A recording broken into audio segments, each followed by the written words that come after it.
diversive playbook that we all know well.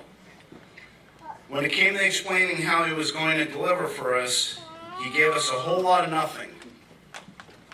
This election is about the candidate that will work for you and work for us.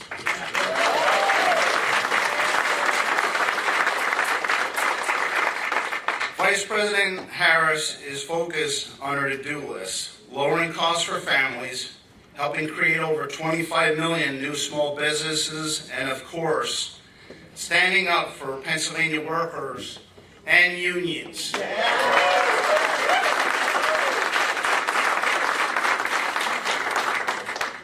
Donald Trump, on the other hand, is looking for billionaires and large corporations. Trump has laid out his Project 2025 agenda that will raise costs on Pennsylvania families by nearly $4,000 a year, undermining unions and weakening the middle class. Governor Walz is here today at Local 13 because he and Vice President know that unions are the backbone of the American economy.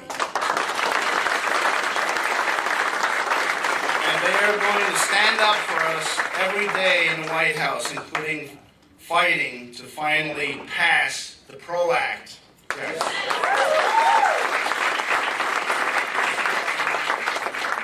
The choice for workers is simple. If you have not voted yet, it's not too late. Encourage your neighbors, friends, and families to make a plan to vote at iwillvote.com/PA. Because when we vote, we win.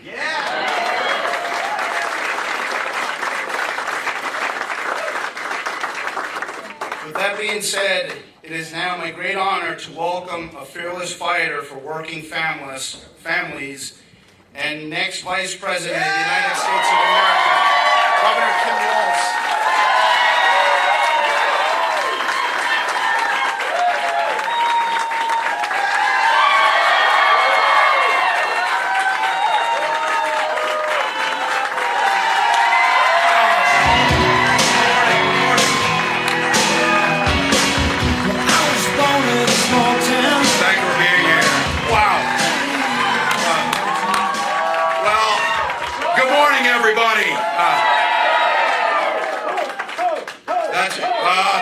Thank you. Well, I said I like football and voting. That's the shirt of the day. There you go. Well, good to be back, Pennsylvania. Good to be with you. Brad, thank you for the kind introduction. More importantly, thank you to Local 13 for the work you do. It's always good to be with the Boilermakers, and I say that to you as a proud dues-paying member of my state's education association. I often start to say our states have a lot in common. Super Bowl rings are not one of them. So, maybe this year, but I don't know. Our states do have a lot in common, though. The iron mines of the Iron Range of Minnesota fueled the steel mills here in Pennsylvania, and we built the country by the hard work of folks in the middle class and those in labor. So I want to say thank you. All of you here, it's a beautiful day out here. They just told me it's snowing in Minnesota, so things feel normal. We're ready. Well, look, you could have been anywhere. You got stuff to do. You got families. You got all those things doing, but you chose to come here because you love this country, and thank you for that. Well, I know you're like me. We're ready to get this thing done. 5 days left, folks. 5 days left. So we're now inside 120 hours to this election. But when do you get a chance in 120 hours to make a positive impact on future generations to come, like we're going to do? Now, I know this is hard for all the folks in here. There's still folks thinking about this, trying to make up their mind. And I know you've heard it from folks. Well, I really can't stand Trump personally. And you're like, no kidding. But then they say, but his economy was pretty good, and he did good stuff for us. Now, yeah, I think there's a little bit fuzzy on the history here, so let's just take a moment to level set this thing. 4 years ago with Donald Trump, we had lost 2.7 million jobs, including 275,000 jobs in Pennsylvania alone. Unemployment was way up, and Donald Trump had so badly botched the COVID pandemics, we were out there fighting with our neighbors to get toilet paper. That's the Trump economy. So look, if you were a billionaire like his good buddy Elon Musk, things were really good because you got a tax cut, the rest of us got screwed. That's the way it worked during that time. Now, Elon says he is going to be, and Trump says it, he's going to be Trump's economy czar. Now, he says to make the economy work better, we're going to have to crash it first in order to save it. Now, he told you, get ready. Elon said, American folks, you're going to go through some hardships. Now, you tell me, what the hell does the richest man on earth know about hardship? But he promised to do this. He said they're going to cut $2 trillion in spending. Now, remember, Donald Trump's the king of debt. Ran up more debt than ever, bankrupted his own company 6 times, brags. His own words said, I'm the king of debt. Elon says the way we get a handle on this is to cut $2 trillion in discretionary spending. You know how much this country spends right now each year on discretionary spending? $1.6 trillion. So that leaves you absolutely no other option than to going to cut Social Security and Medicare and the things that we care most about. That's what they're going to do. So we're going to win. So we're going to win. Now, they said it. They said, Elon said we'll go after Medicare and Social Security, but just this week, and at least they're saying the quiet stuff out loud now, and at least they're saying it before the election so that we have no excuse that we don't know. They're telling us who they are. The Speaker of the House said they're going to go after Obamacare and change that if Trump's elected. All right. We know that they're going to try and get rid of it because we know they've done it before. And what that means to you is what Obamacare did, amongst all others, it changed the whole mechanism that put you in charge of your health care. That meant insurance companies couldn't kick you off for a pre-existing condition. Trump ran on it. They tried 60 times to overturn it. The last one, the only reason we still have it is one vote in the Senate when John McCain walked in there with courage and said no. So let's just be clear. For those folks who say, oh, I kind of like Trump, but he kind of knows me or whatever, J.D. Vance and Donald Trump know nothing about working class people other than how to take advantage of them. That's the only thing. And for all of you in this room, they know nothing about manufacturing. The only thing these guys manufacture is bullshit on a daily basis. So,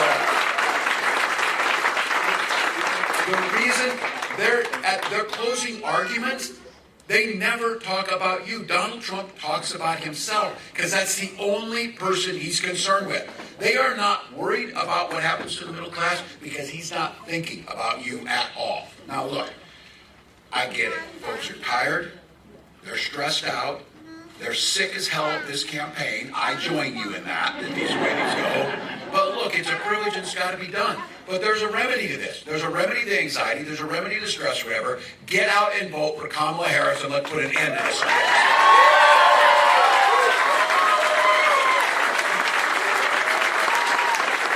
There's so many reasons to beat Donald Trump, but just for a moment, in your quiet moment of your soul, think about how joyful it will be when we beat this guy and you turn on your TV or the news or open the newspaper and we don't have to hear from him or see him again. 5 days. 5 days to turn the page on this guy and elect a new generation of leadership. Under Kamala Harris, Pennsylvania created over 560,000 jobs, including 28,000 manufacturing jobs. Those are facts. And she sat on the mall the other day and spoke and looked like a president and talked about unifying this country, and she laid out a list of what we're going to do going forward. Because she told you on that day, and you know she will do it, she's going to go into the White House with a to-do list, not an enemies list.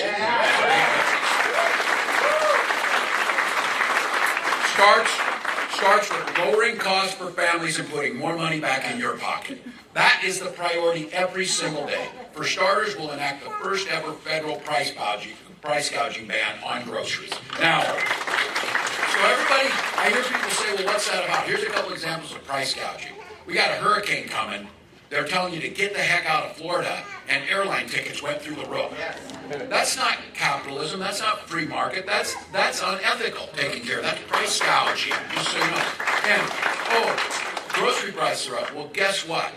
Our farmers, my farmers in Minnesota, when grocery prices were lower, they were getting about $4 a bushel for corn. Now grocery prices are really high, and farmers are getting about $4 a bushel for corn. You get it. That's price gouging. 37 states, Democrats and Republicans have laws in that. She'll do that. And then we'll focus the tax cuts on the middle class. 100 million Americans. The single best tax cut that you make that reduces childhood poverty at a rate unseen is a child tax credit. We propose $6,000 for the first year of that child's life to America. When it comes to health care and Medicare prices and finally getting a handle on this, capping insulin at $35, and just so you know why that's such a big deal, buying insulin is not like buying a new pair of shoes. If you don't get it, you die. And we know there's cases. It happened in Minnesota. A young man aged out of his parents' insurance. He started rationing his insulin, and he died of insulin shock. The issue is that when you cap it at $35, they were charging $800 before that. It cost $5 to make it. They're still going to do just fine in the pharmaceutical industry. Trust me, they're going to do just fine. Now, Kamala also proposed this. Medicare, young people in here, you're not thinking straight. If you're pretty young, you're like thinking about it. If you're 60, you think about Medicare like half the day because you're wondering about it. Because you're like, I got to know I'm going to pay my bills. Some of you know how this works. Well, Medicare is incredible, along with Social Security anti-poverty program, but we can make it better. And she proposed having Medicare pay for home health care services so you can save. Smart. Couple that, and I think, until I got it, some of you don't know this, Medicare does not pay for your glasses or your hearing aids. We propose making sure that's part of it so you can live And some of the younger folks in here, we need to make home ownership more affordable to you by making sure that you have down payment assistance. And let's be very clear. Senator Vance, a few weeks back, when asked about why homes are so expensive, he said, because the immigrants are all buying them. And you and I are all thinking, well, where the hell are they getting the money? Because I don't have it. How is this working out? The real reason is speculators like him and folks that are venture capitalists buy up all the homes, jack up the prices, and make it more difficult for us to get in. Kamala's talking about building 3 million more new homes, having $25,000 down payment assistance. And then for those of you who want to start your American dream, making sure that you get access to the capital necessary and you get a $50,000 tax credit to start that new business and get off the ground. That's what, we'll get it back. Your business will thrive. You'll find a new job.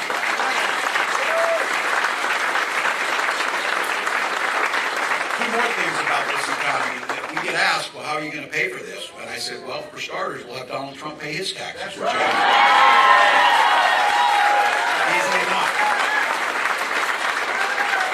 Well, look, you know this. In this part of Pennsylvania, in a place that understands the impact of where we're standing in a union hall, we understand this. It's as simple as this. When unions are strong, the middle class is strong. When the middle class is strong, America's strong. In Minnesota, as governor, it helps to have a card-carrying union member in charge of things. That made a difference. But in Minnesota, we passed the largest pro-worker and pro-union package in history. We did things, made it easier to form a union, strengthened worker protections and safety, and then we did something that we need to do across this country. We banned captive audience meetings where they try and put it on. Union members know what this is. It's where your company takes you in, puts you in a room, and threatens your livelihood if you join the union. That is crap. You need to have the ability to choose your own path forward on that. And if it's to join a union, then join the union, because we know the difference it makes. Kamala said, to make that easier, she'll sign the PRO Act into law, making sure that happens. Now look, talking to Brad, we can cut red tape. Government can be more efficient and faster at making sure we're able to build faster. Eliminating things like unnecessary degree requirements. We did this in Minnesota. Making sure that there are more than 500,000 federal jobs that should be open to you. If you have the skills to do the job, you should get the job without having to jump through a loop to get it. And we did it in Minnesota.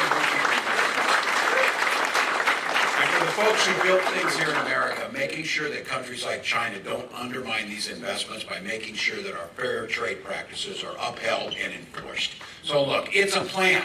We're damn proud of it. It's not a damn concept of a plan. It's real and it's out there. Now I've misspoken and said they don't have a plan or a concept of a plan. They do have a plan. It's Project 2025 and it's 900 pages. It's 900 pages. Those folks in here, I said, well, they pretend we don't know anything about it. They took the time to research this, make it. Senator Vance wrote the foreword of the book, the guy who's the architect of it. I had never written a foreword to somebody's book, but I think I'd remember it if I did. But oh no, they're a little dodgy. Here's what I know as a football coach. You take the time to make a playbook, you're going to run the plays. Yes. And this playbook is a goddamn nightmare for the little guys. Nightmare. So for all the labor folks in here, repeals the Bipartisan Infrastructure Act, the Inflation Reduction Act, costing hundreds of thousands of new jobs. Brad just talked about this. Included in there were things like the hydrogen hub that's going to create tens of thousands of new jobs for Boilermakers right here in Pennsylvania. They're talking about taking money back. When Senator Vance got asked and said in Lansing, Michigan, that act created 625 UAW jobs in Lansing, Michigan. They talk about taking that back, and he said that is table scraps. Well, you tell those 625 United Auto Workers that put food on their table with those jobs that that's table scraps. That's what their plan is. He also is talking about putting a national sales tax on everything.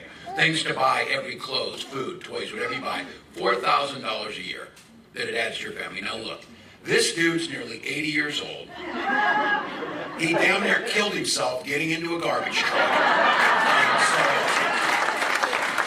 You would think over 80 years you would understand how a tariff works. Smarter people than Donald Trump, which is a good chunk of folks, CEOs of companies like Black & Decker, AutoZone, and Columbia have gone on the record to say if Donald Trump goes forward with this plan, they will simply have to raise prices and pass it on to you.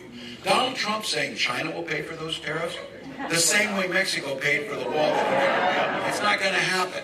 So look, some of you in here, and they're in our neighbors, they're our family members, brothers, independents and Republicans. The Republican Party added much to this country over the years. When they talked about freedom, they meant it. That's not who Donald Trump is. Turns out when he talks about freedom, it means the freedom to invade your doctor's office, and freedom to invade your bedroom, freedom to tell you what books to read or what movies to watch. And I keep saying this, and I've now seen this is true across the country. I thought it was just a Minnesota euphemism, that the world works best when people just mind their own damn business.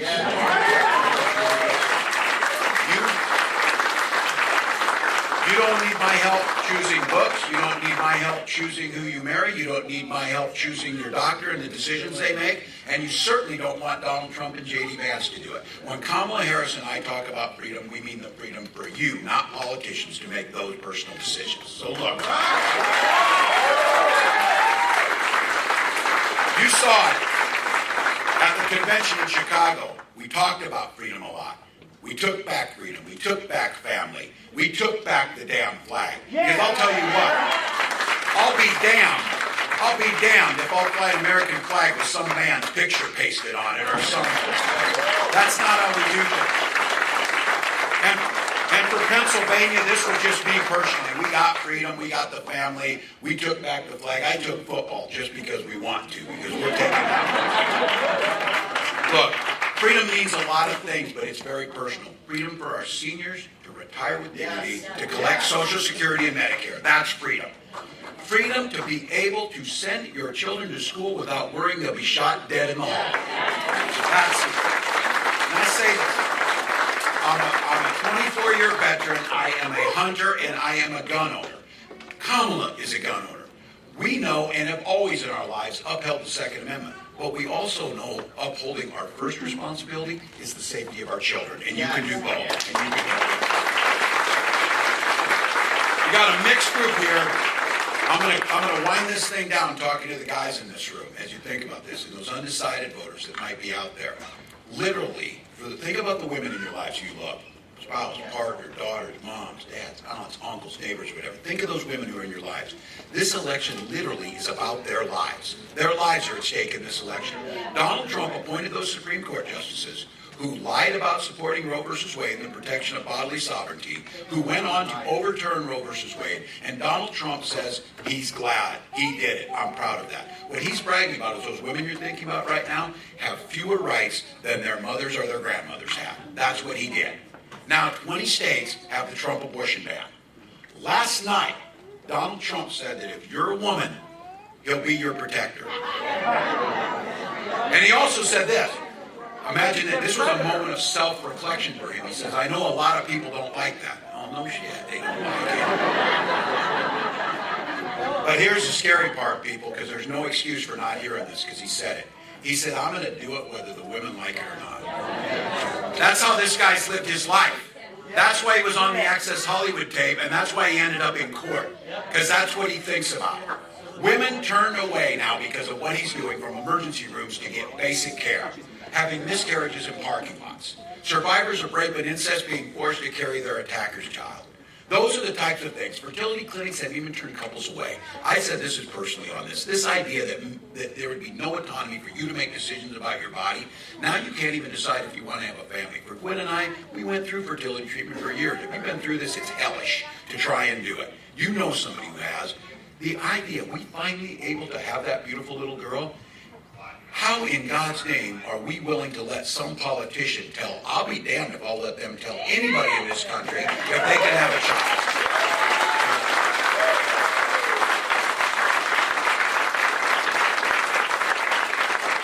Kamala's made it clear, we will pass a bill to protect reproductive freedom, and she'll sign it into law. Folks, it's this simple. We trust women. We trust women to make their own decisions. We trust them to go to their doctors. We trust them to make these types of decisions. So across the country, I have to say, this feeling of women right now in this, every age and every party, here's what's going to happen on Tuesday. They are going to send a loud and clear message to Donald Trump on November 5th.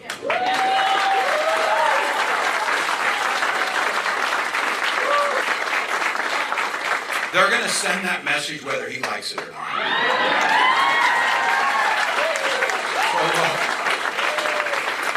Kamala says we're not going back, and we're not. I'm here today on behalf of the Vice President. I'm here on behalf of folks across this country, humbly asking for your vote. We just asking for your vote.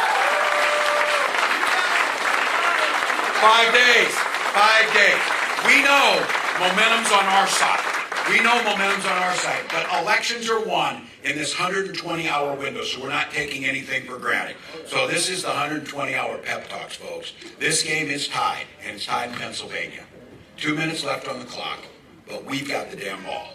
That's what's happening now. We got the best quarterback. We got the best quarterback in Kamala Harris, and I'm going to say that here. We may be a little tired. We'll find time to sleep when we're dead, but right now, we got the best team, which is you in this room. We got the best team. In this state and in Bucks County, 1 or 2 votes per precinct could not only swing the election in Pennsylvania, but for the entire country. The privilege and the responsibility of the folks in this room, it is not hyperbole to say this presidential election could run right through Local 13 today. The folks in this room going out, getting people to vote, getting others to be in, and making sure that we can do it. Because you're going to have a chance in your life. You're going to be sitting on that porch in that rocking chair. And there's going to be a little one at your knee or something asking, what did you do back in 2024 to protect the democracy? And your answer is going to be every damn thing we could. Every damn thing we could. Get your ballot in. Get your ballot in, drop it in the mailbox, make a plan to vote November 5th, visit iwillvote.com/PA to get that done. And this is as simple as this, folks. The privilege that can only be dreamed about by billions of people around the world to gather on a beautiful day with your neighbors, with your friends, with your coworkers to determine what our future will look like. We're here because we believe in America. We believe in this country. Our hopes and dreams are here today. We have to go out and fight for this thing. Because I'll tell you what, the Vice President's right, and she says this, when we fight, we win. Now for the next 5 days, when we vote, we win. Pennsylvania, win this thing for America. Let's go. Thank you all.